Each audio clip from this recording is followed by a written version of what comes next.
9h30, 11h sur Europe 1.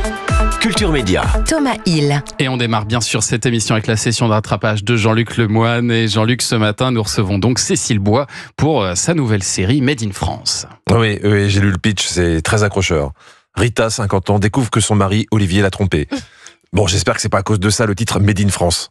Car si le prestige de la France, c'est de bien savoir tromper sa femme, on n'est pas bien. Non, c'est pas l'idée. Non. Évidemment que non. Ça se passe dans le domaine de la maroquinerie de luxe. Ouais. Et le personnage de Cécile se pose une question essentielle sur la femme avec qui son mari la trompe. Tu crois qu'elle fait la différence entre un homme marié et un sac à main ? Bah, on espère. Sinon, il y a des petits troubles cognitifs quand même.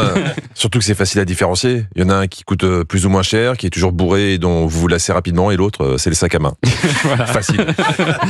Dans la série, vous jouez une femme de 50 ans. Un âge charnière pour tout le monde. Et d'ailleurs, dans un entretien sur la chaîne Entre vous et moi, l'intervieweuse vous questionnait à ce sujet. Et au travers de sa question, on sentait qu'elle voulait se rassurer elle-même.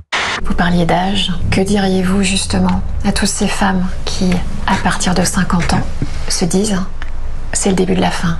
Est-ce que c'est pas justement le début du reste ? C'est le début de la fin. Oui. Si vous avez un petit moral, vous pouvez toujours compter sur Cécile. Ah oui, c'est très particulier. On est dans l'introspection. Cécile, pour beaucoup, c'est évidemment l'excellente Candice Renoir, qu'on adore tous. Et pourtant, au départ, Cécile n'était pas franchement motivée pour le rôle. Et on m'a demandé de venir faire des essais pour encore un rôle de flic à la télé, quoi. Et je me suis dit, bon, en même temps, il faut quand même que je me rappelle que je suis comédienne. Il n'y a que les comédiens qui ont ce genre de trou de mémoire. Vous imaginez, vous êtes sur la table d'opération et vous entendez le chirurgien dire, bon, il faut quand même que je me rappelle que je suis chirurgien. Moi, perso, je me barre. Tant pis pour l'opération. En vous écoutant, Cécile, je sais plus si Candice Renoir, c'est un flic ou pas. C'est un flic, mais en fait, c'est pas vraiment un flic, c'est d'abord une femme, et il se trouve qu'elle est flic. Ceci est une publicité contre les ravages de l'alcool. Ne changez rien. L'essentiel, c'est que la série soit bien. Oui, voilà, et que ça marche. Bon, et puis alors, Jean-Luc, vous regardez pas que les séries, vous aimez aussi les émissions un petit peu intello, et c'est pour ça que vous êtes intéressé à The Cerveau. Est-ce que vous connaissez cette émission, Cécile ? C'est dommage. Alors, je vous rappelle le concept. W9 a réuni plein de candidats de télé-réalité pour leur faire passer des tests de culture générale et trouver The Cerveau. Alors, est-ce qu'ils ont tous un cerveau ? Est-ce qu'ils en ont un pour 10 et ils font une garde alternée ? On ne sait pas. Alors évidemment, il y a des quiz de culture générale, plus ou moins faciles. Combien de jours y a-t-il dans une année bissextile ? 7. Faux. Quel est le nom de la capitale de l'Espagne ? Sao Paulo. Faux. Bon, Vivian est mal parti. Il est mal parti. Mais heureusement, quand il n'a pas la réponse, il peut compter sur son sens de la déduction. L'échelle de Richter. À mon avis, il devait être allemand, ce Richter. Le créateur de l'échelle en Allemagne. Bon, là, non, on va arrêter de se mentir. Il y a autant de chances que Vivian gagne le concours que Julien Pichenet puisse réussir son Dry January. C'est déjà mort. C'est mort. Oui. Ah d'accord, on passe à autre chose alors. Bon, pour relever le niveau, il y a quand même Maïsan, QI de 147. Il est vrai que j'ai un quotient intellectuel hors norme. Ça me rappelle mes années de médecine. Ça lui rappelle ses années de médecine. Elle a fait médecine. Ouais, enfin, depuis le temps qu'il raconte ça dans tous les programmes de W9, j'ai quand même voulu vérifier où elle avait fait médecine. Je suis tombé sur un podcast où elle se rappelait de ses études après le bac.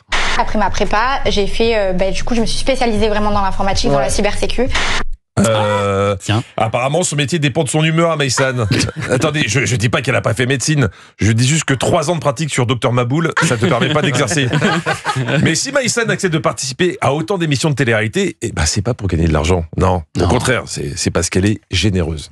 Je suis philanthrope et donc forcément, j'ai pas pu décliner. C'est quoi philanthrope ? C'est les mecs qui se font sur le fil qui font ça. Non, ça c'est un funambule. Oh, ça va, c'est pareil, philanthrope, funambule. Une épreuve difficile maintenant et Benoît Dubois est très tendu. Oh là là, j'ai le sif, madame la doyenne, c'est une gouttière. J'ai les chaussettes trempées. Alors, Anissa, un petit point d'étape avec une spécialiste. Peux-tu nous rappeler ce qu'est le SIF ? Le sillon interfessier. Merci, je savais que je pouvais compter sur toi. Donc, l'épreuve, ils doivent citer tour à tour des États des États-Unis. Et Carla galère vraiment à prononcer le nom d'un État en particulier. Carla ? L'Olaïlo. C'est l'Olaïlo. L'Olaïlo. L'iloyo. Je crois qu'elle a mélangé l'Ohio avec de l'aioli. Pour Carla, c'est quand même plus simple en France. On n'a que 2 États, les ch'tis et les Marseillais. Mais bon, elle retente sa chance avec une autre question. Ils devaient répondre chacun leur tour. Citez-moi un pays dont la langue officielle est l'espagnol. Espagne. Le Mexique.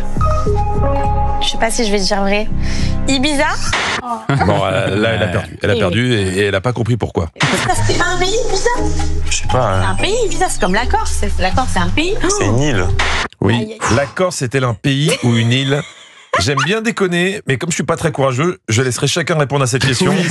Bon week-end à tous. Pour les prochaines vacances, c'est plus sûr. Raisonnable. On va pas prendre des risques. Il y a un boulot sur Non, eux. il faut tout recommencer depuis le début. Là, faut vraiment répondre à la base. Faut rembobiner. Bon, Jean-Luc, on vous retrouve lundi. Bon courage pour le spectacle ce soir aux 3